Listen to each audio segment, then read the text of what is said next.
Sarah was a quiet woman in her mid-30s. She lived in a small town in California and worked as a school administrator.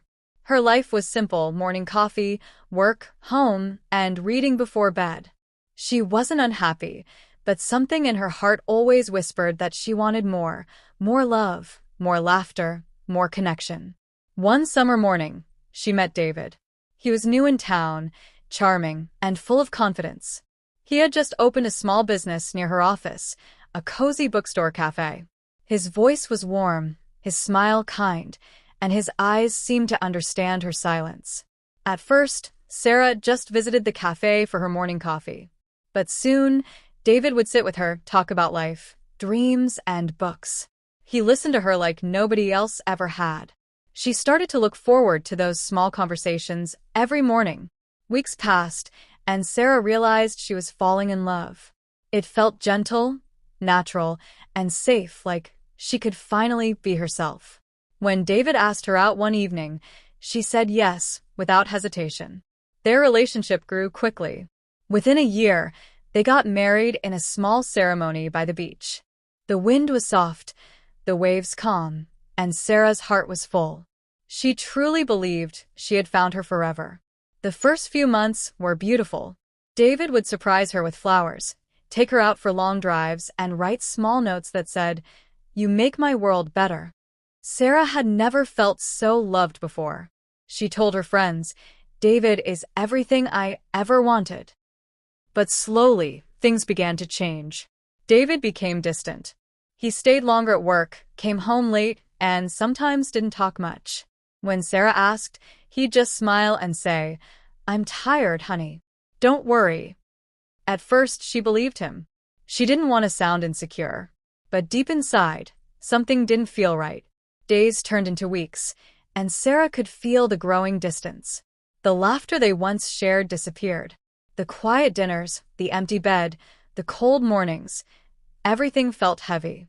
One night, Sarah woke up and found David sitting alone in the living room. His phone was in his hand, and he quickly turned it off when she entered. "Who are you talking to?" she asked softly. "No one," he said, avoiding her eyes. "Go back to sleep." But Sarah couldn't. She stayed awake all night, staring at the ceiling, feeling that something was slipping away.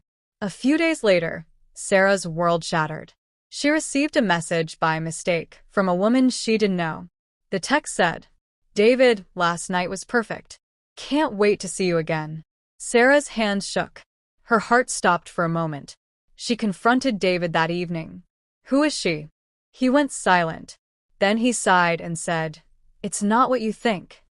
But the truth was exactly what she thought. He had been seeing someone else for months. Tears filled her eyes. "After everything we built together, how could you do this?" David didn't have an answer. He just stood there, silent, while Sarah's whole world fell apart. For weeks, Sarah barely ate. She cried until she had no tears left. The house felt empty, and every corner reminded her of broken promises. Her friends told her to leave him, but she couldn't. Not yet. Part of her still hoped he would change, that he would realize what he had lost. But change never came. David moved out one morning, leaving only a note. "I'm sorry, Sarah. You deserve better. I need to figure out my life." She read that note 100 times. It hurt every single time. Months passed. Sarah started therapy. She began to walk every evening, listening to music and watching the sunset.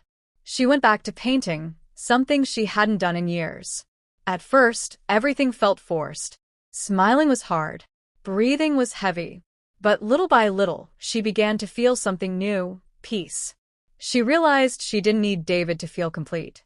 She had her own dreams, her own strength, her own light. One day, she looked at herself in the mirror and whispered, "You're doing okay, Sarah. You survived."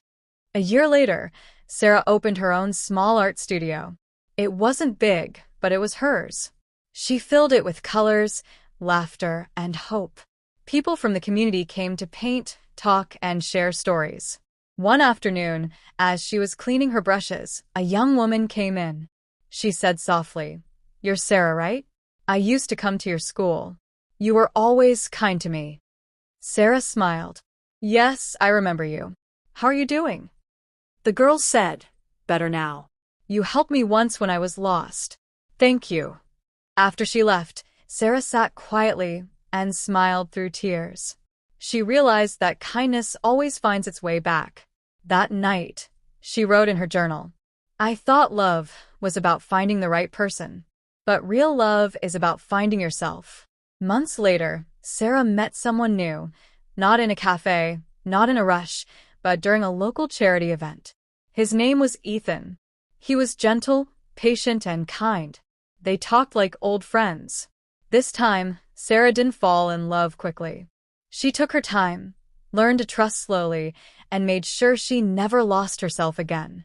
She often told her students and friends, don't lose yourself trying to love someone else. The right person will never ask you to. And when she looked back, she didn't see pain anymore. She saw growth, strength, and freedom, because in losing David, she had found the most important person of all, herself. Sometimes heartbreak is not the end.